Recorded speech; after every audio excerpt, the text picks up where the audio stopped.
Ako na hudbu do podcastu?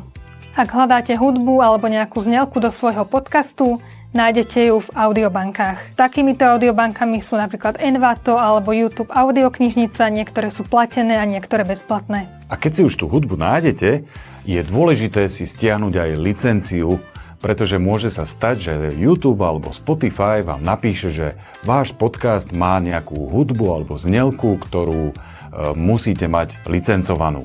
Čo to znamená? Znamená to, že keď máte niečo platené, tak si stiahnete tam aj licenciu na ten váš podcast a keď máte neplatenú, tak tiež si musíte stiahnuť tú licenciu, aby ste to mohli potom niekomu ukázať, že aha, ja mám na to licenciu. Pre predstavu, platená hudba alebo znielka sa pohybuje v niekoľko desiatkách eur. Ak by ste veľmi chceli, viete si dať vytvoriť hudbu na mieru. Ale tu sa už pohybujeme v stovkách eur, takže ak na to máte kľudne, ale ekonomickejšie a dokonca aj rýchlejšie je nájsť si niečo v tej audiobanke.